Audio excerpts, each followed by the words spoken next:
And now, it's time for another Dice Tower review with Tom Vasel. Hey folks, I'm Tom Vasel, and today we're taking a look at a game called Yokai. This is a cooperative game in which you are like these little spirits, yokai, and there's 4 members of each family, and you have to put them together. Except, you really can't communicate except by using clue cards. Because apparently that's how these things communicate. Well, whatever.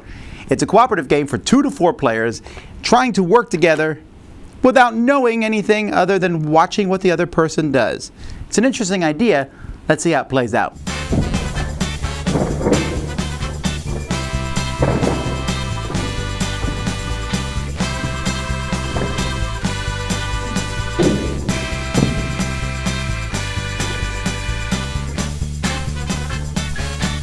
There are 16 cards here, yokai cards, and you're going to put them out here randomly in a 4x4 pattern like this. You don't know which cards are which. They match these 4 different colors / patterns. You're also going to take some hint cards, and so there's various hint cards. There are ones with 3 colors, 2 colors, and 1 color, and based on how many players are in the game, so I have a pile here for 3 players, you put them near the board. On a player's turn, and this game is mostly silent, on a player's turn, the first thing they must do is they peek at 2 cards. Doesn't matter where they are. So I can look at this one. Alright, it's blue. And then I look at this one maybe. Oh, also blue. Alright, great. Then you move one of these cards. It can be one that I looked at, so I might pick this one and move it here. Then a player must reveal a clue card or place a clue card on the board. Now, I don't want to place a clue card right now, so let's just say the next player goes. So I had to reveal one. The next player looks at this one, it's green. And then they look at this one here. It's also green. Oh, the greens are next to each other. That's good. So they have to move one. So maybe they'll move this green one here. Because what we're trying to do is get all the colors next to each other. They then reveal this one here, which shows green, blue, and purple. So then the third player goes, they look at this card, which is red. And they look at the one next to it, it's purple. They don't really want red next to purple, so they move this purple one over here. Now, at this point, they could place this card on either one. They could put this here because it's red or purple. They could put it here, it's red or purple.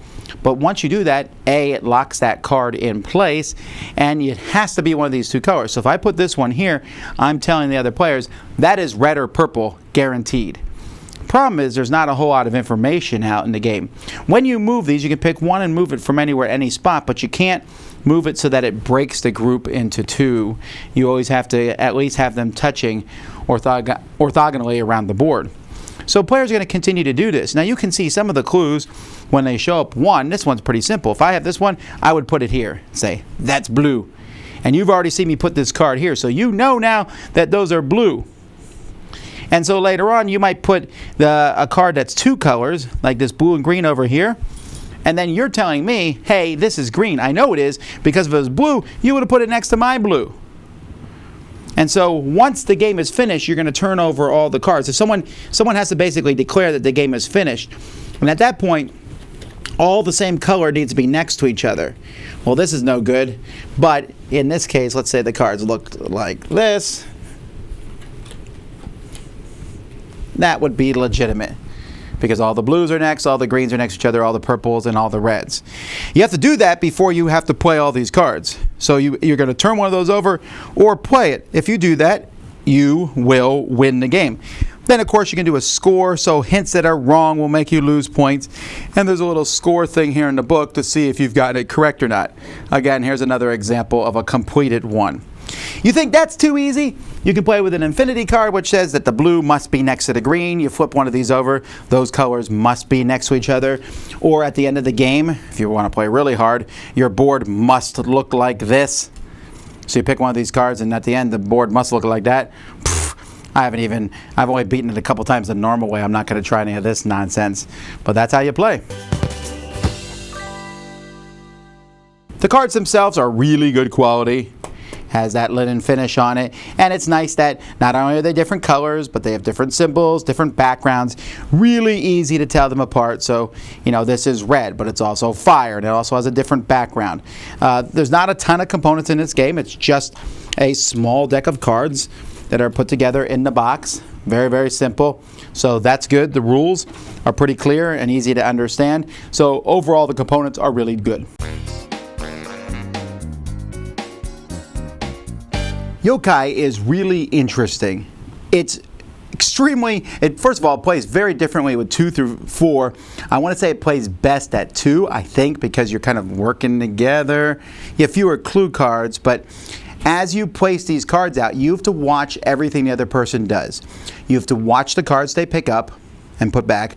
You have to watch which card they move. Compare that to the cards they picked up. Remember which cards they've picked up before and how they've moved them. See, you can pick up the same card they have, which can help you out sometimes, but that also duplicates work that's been done.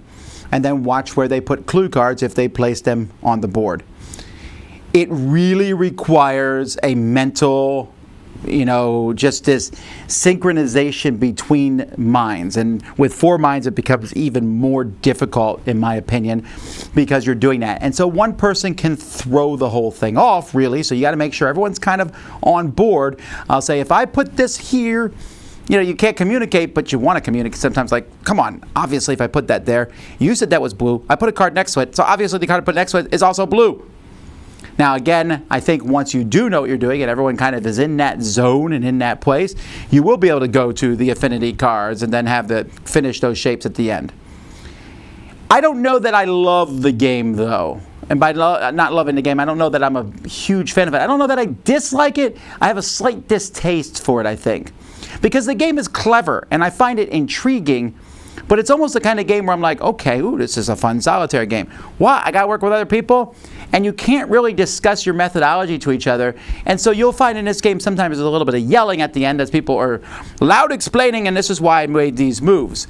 And so the game has this cool idea, but one, it feels like it's pretty samey. You're doing the same thing over and over. It's a really small game. Of course, it's a small box. I get that.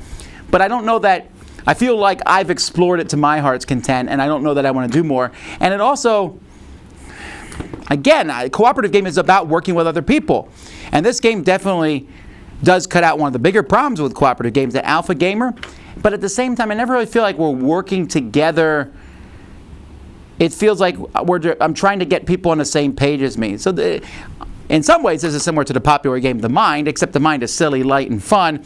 This doesn't feel silly. I don't know.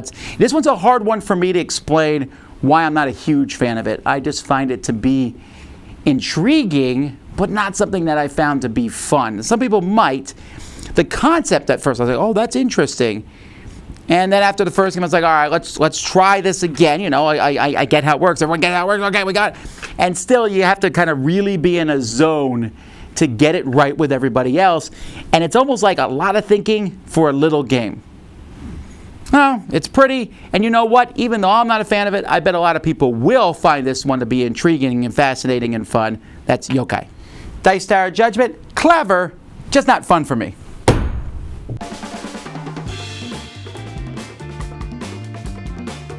Thanks so much for watching another Dice Tower video. If you enjoy our videos, subscribe to the channel for more fun, comprehensive board game coverage. Also, consider joining us at one of our events. Come to Dice Tower Retreat, a small, intimate gathering where gaming is king. Join us for Dice Tower Cruise, the largest board game cruise. Attend Dice Tower West in Las Vegas for gaming fun on the West Coast, or Dice Tower East in Orlando in sunny Florida. Dice Tower Conventions, the friendliest gaming conventions on Earth. I'm Eric Summerer, and you've been watching The Dice Tower.